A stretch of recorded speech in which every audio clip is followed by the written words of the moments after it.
Hello friends, and welcome to my kitchen on the Oregon coast.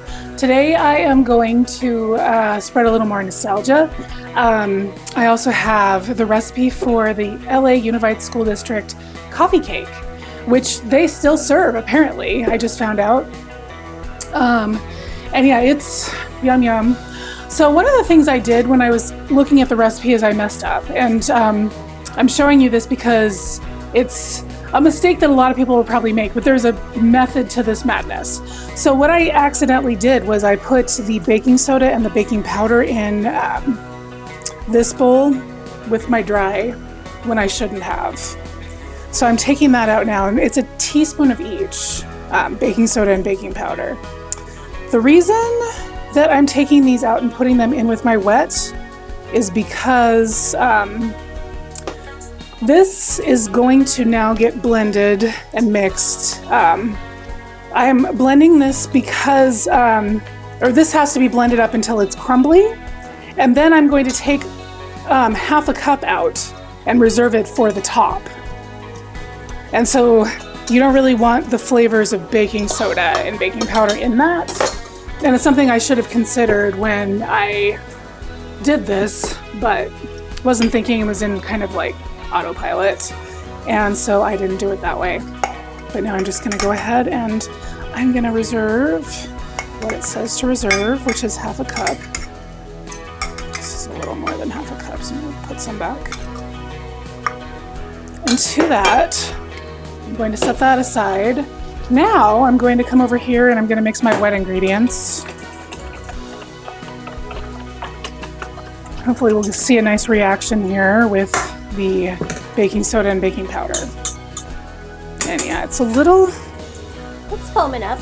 Yeah. It's getting a little foamy. Getting a little foamy. So in this bowl I have, let's see, I'm gonna look at this because it's not my recipe.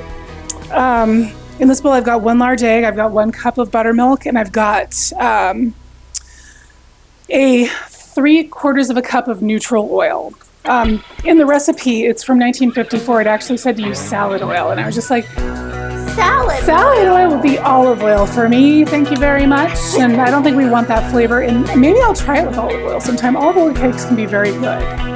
So I make olive oil ice cream. I mean, why not? I could try it sometime. So now I'm just going to combine these things, and I need a rubber spatula. I have an assistant. Why, thank you, assistant. Thank you, lovely assistant. Right. There we go. All right, so now I'm just going to mix these two things up, and we should have a nice cake batter.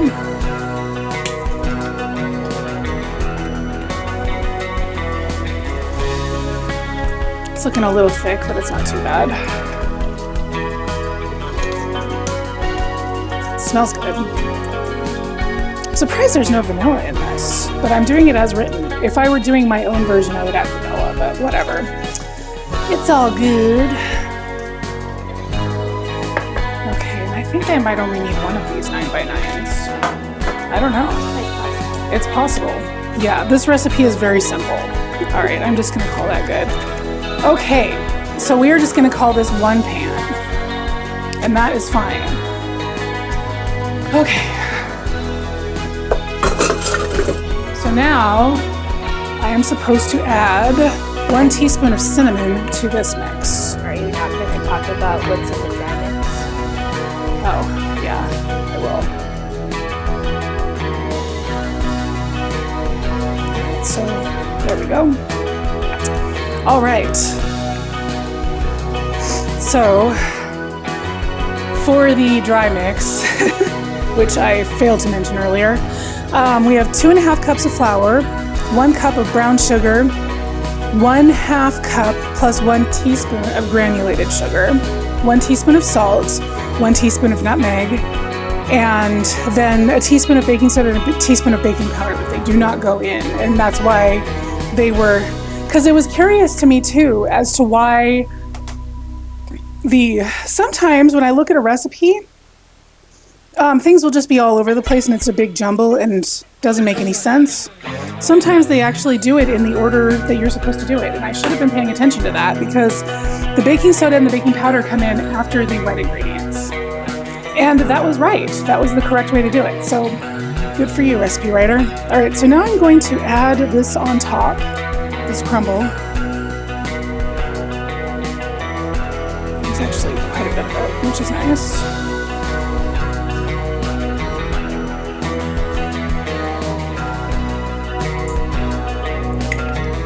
It's not as crumbly as I would like. I think you're supposed to like put some kind of like butter with it. Usually you do, but this recipe did not call for that, so I'm doing it as written.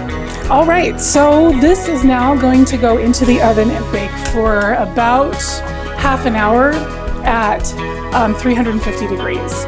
And if it needs more time, I will let you know that at the end. And we're back. So this baked for 50 minutes because I only used one pan. I'm gonna cut into this now, see how it did. Nice and crumbly. It's really soft, so that's nice. The streusel is pretty crumbly. Yeah. I'm just gonna do 12 slices for this one. And which one should I try? I think I'm gonna go with this guy. Looks pretty good. Oh, it's so soft.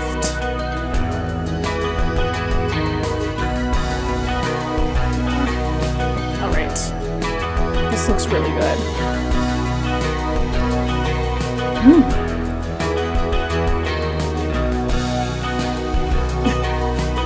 Just get some close-ups.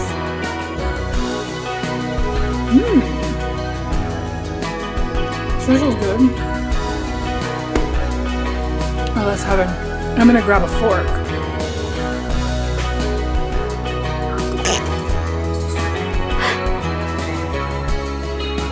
Alright, let's get into the crumb.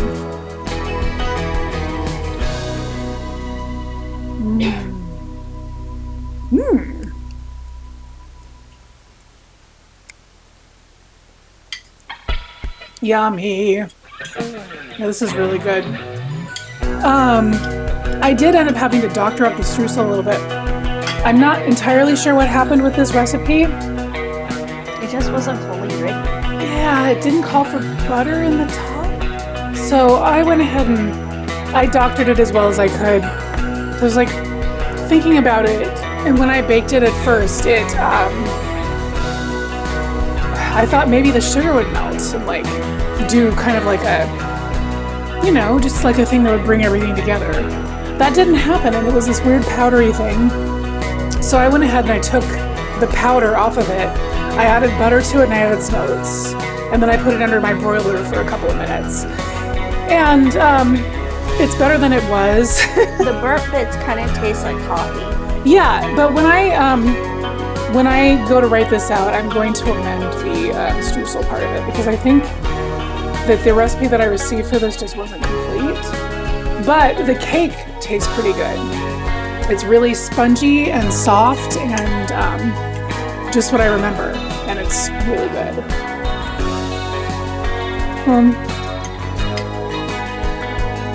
Make this. Pay attention to the recipe. I'll make sure to detail it out. But it's a delicious coffee cake and one that stood the test of time.